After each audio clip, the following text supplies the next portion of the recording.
You know, when we talk about the students at ORU being exceptional, and we talk about their vast array of gifts and talents and abilities, actually the proof is in the product.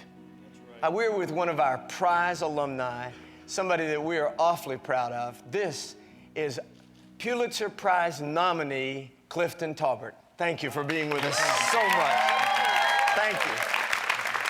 You know, years ago, before I ever thought about being at Oral Roberts University, I read Once Upon a Time When We Were Colored, and I thought if I could just talk to this guy, I wonder if you remember it all. Yes, I remember the phone call, excuse me, and I also remember that I didn't have time to come where you're asking me to come. I called and invited him to come and speak at something, but actually, it was just an excuse. I just wanted to know if you'd answer the phone. I did. I did. And we had a great conversation, and then now to come here and find not only that you live in Tulsa, but that you are a graduate, a proud graduate of Oral Roberts University. No, it's just a delight to be here for this specific event. Having graduated from ORU before many of these students were even born. It's amazing. Their world didn't exist, and I was here on this campus, not realizing that there would be generations after me that would come and hopefully experience some of the same things that I did. And for me, ORU was a school that taught me that I didn't have to live an isolated life, that my life could be of value to anybody, anywhere around the world. When President Roberts said, God wants you in every man's world. That's a great word. That really, really stuck with me. And I can honestly say, having grown up in the Mississippi Delta in a very small town, I had no idea that the world would be at my beck and call, so to speak. But after graduating from Oral Roberts University, learning the principles of really relying upon God to bring the best out of you for His purpose, it has really blessed my life, absolutely. When you were a small boy in Mississippi there in the Delta, did it cross your mind? I mean, I just want to know, did you say to yourself, someday I'm going to be nominated for the Pulitzer Prize? No, I couldn't go to the library. My world was totally segregated, and I didn't have the opportunity to read incredible books. But at some point in my life, God brought about an incredible change. And I had worked on this book for 14 years. 14 years. Had no idea that it would be published, but suffice it to say, God had a hand in it. And Once Upon a Time When We Were Colored became an international bestseller. And when Nelson Mandela was released from prison, he was given a list of books because he was a voracious reader. And one of the books he checked off was Once Upon a Time When We Were Colored. Wow. So I get a call from the State Department of the United States. Would you be willing to autograph a book for Nelson Mandela? Wow. Well, I guess. Yeah, I did. You know, I've just got to ask you this because I'm not ever going to know it personally. So I've just got to know, what does it feel like? What's the emotional charge when you pick up the phone and somebody tells you you've been nominated for this prize? What goes through your emotional bank?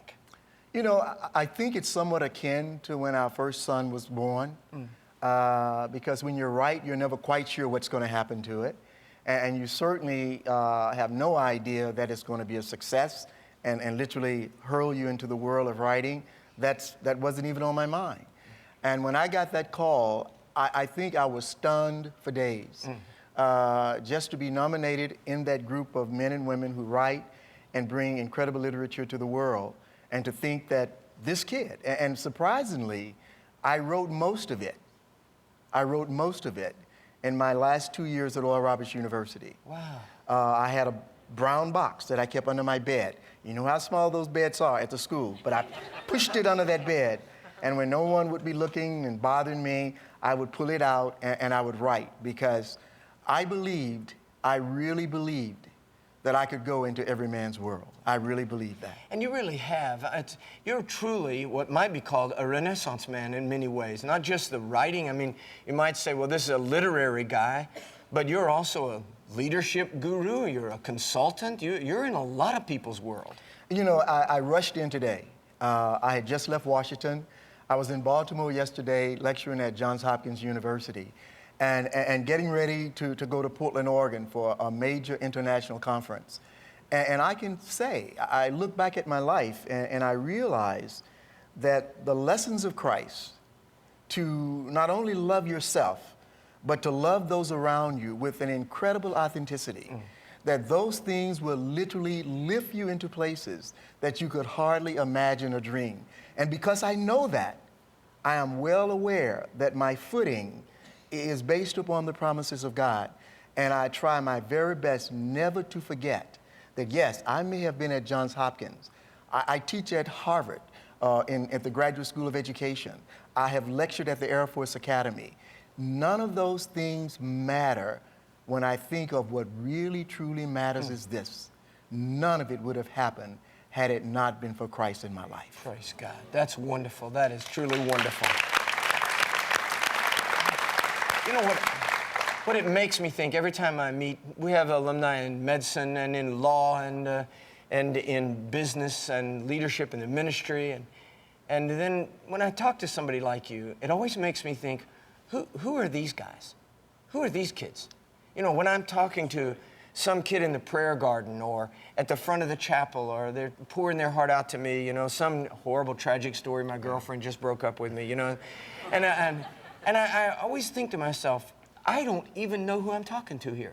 The thing is, they don't know either. Right. You know, while I was sitting there, I honestly looked around and I said, they have no earthly idea the plan that God has for them. That's right. And you know, you're here and you are really absorbing what I call the spirit of integrity and excellence. Yeah. Because it takes those in order to really make a mark that the world will understand and cause them to stop and ask those meaningful questions.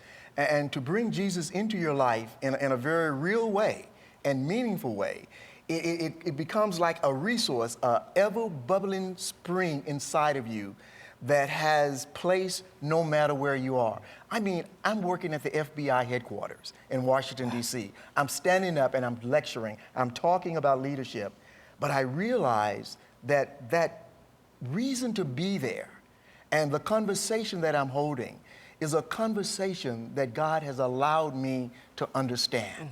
And much of that, I can honestly say, much of that happened while I was a student at Oral Roberts University. I realized I did not have to live an isolated life. I could go into every man's world. That phrase, every person's world, every man's world, that is so deep in the DNA at ORU that it's almost, I would say it's the defining characteristic of the university, that every person who comes to this university understands that they are being prepared to go into somebody's world. It's right. a kind of a twist on that, go into all the world.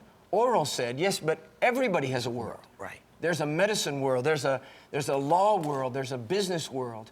And we take it seriously that we are preparing students to be embedded with excellence, to be high achievers in somebody's world. And you know, the thing that I would suggest to the students is because, you know, we have a picture of Jesus, a Nazareth picture.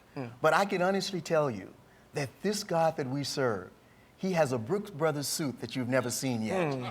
And wherever you need to go, he can go there with you. And not only will he go there with you, but he will give you what is necessary and help you to do what is required so that excellence exudes out of you. I mean, he doesn't half step.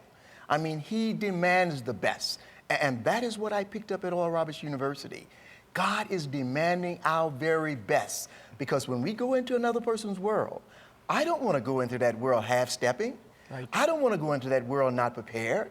I don't want to go into that world just say, okay, if I can do this, maybe I don't have to do this. I want to go into that world fully prepared to stand with the very best of them and give the information that I have to give in such a way that when it's over, they have no idea who was there, but I know who brought me there.